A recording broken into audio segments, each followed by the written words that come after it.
marketers, glad to see you again. In this video, I'm going to talk about how to speak with confidence and be heard. We've got lots of ideas that we want to share during board meetings, cross-functional meetings, but often we don't even dare saying it.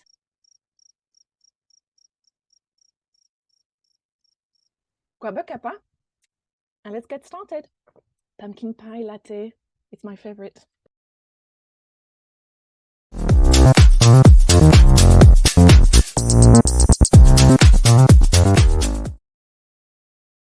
You're sitting in an important meeting with senior stakeholders, perhaps, or the cross-functional team, sales guys, finance, supply chain, and so on. And you have an idea, an opinion you want to share, but you're really fearing that people are not going to agree with you. They might even think you're stupid. For some reason, you hold back.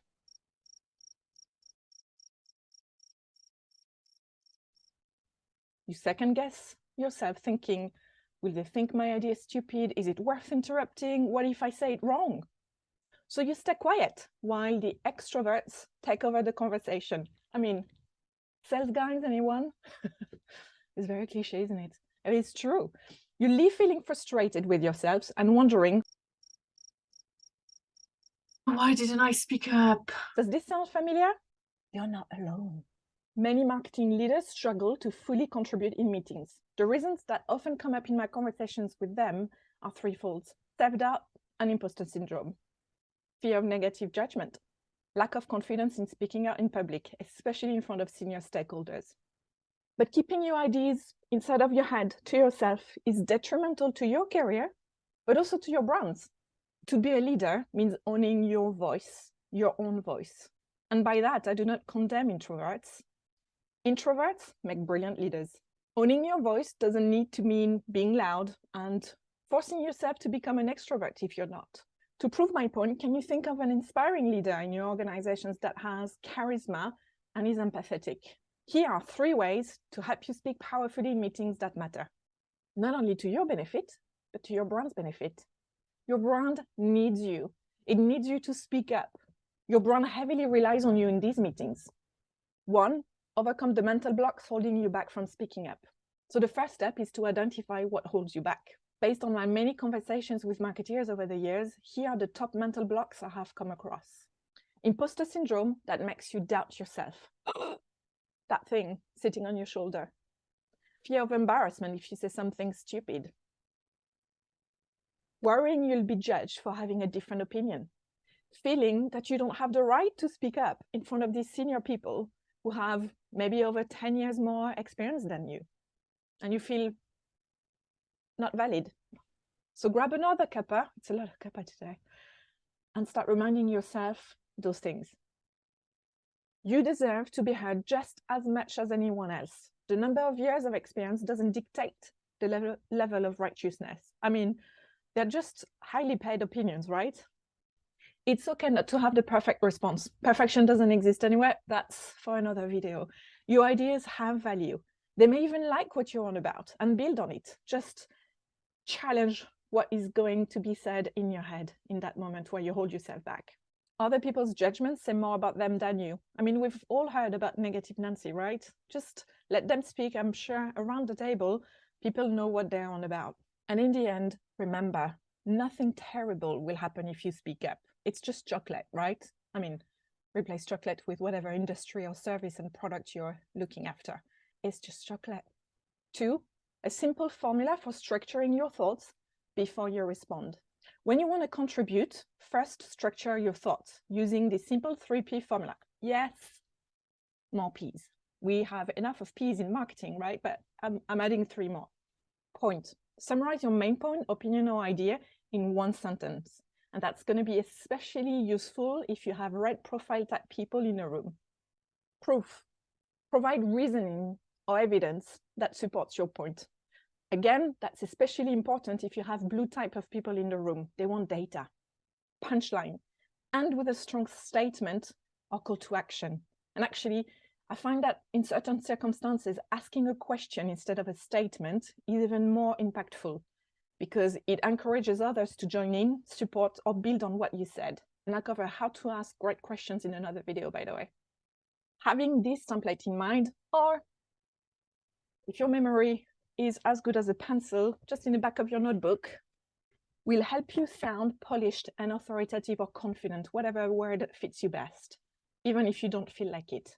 Just note it down at the end of your notebook and have that structure you can follow whilst in the meeting. For example, I think we should lower our social ad budget next quarter. Engagement has been declining steadily week on week.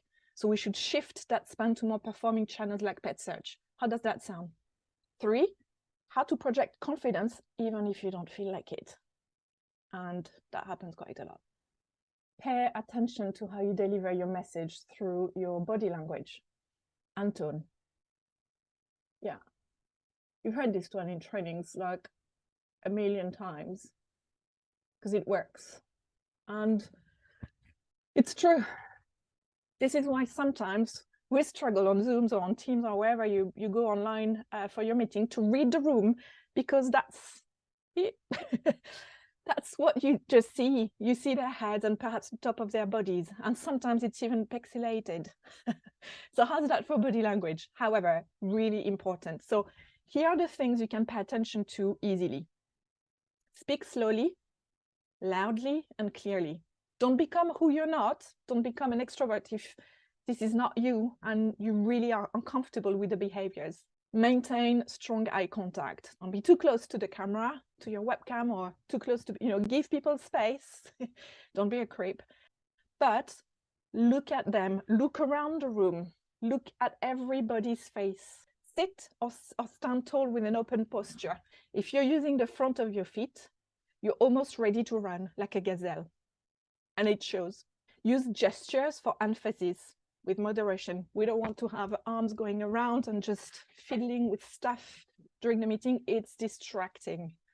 Use your hands to make points, and you've got to keep control of that. You can also move around the room. That's quite a powerful, in a slow pace. We're not running a marathon there. Roam around the room slowly, keeping eye contact. It's a lot of preparation, but the more you practice, the easier it would get, promise.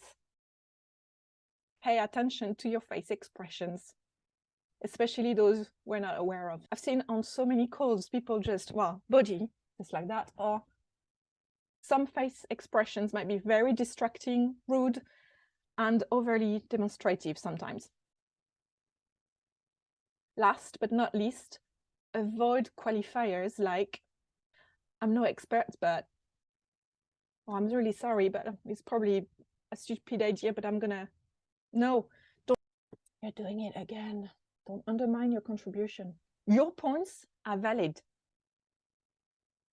The senior stakeholder there is just a more highly paid opinion, that's all.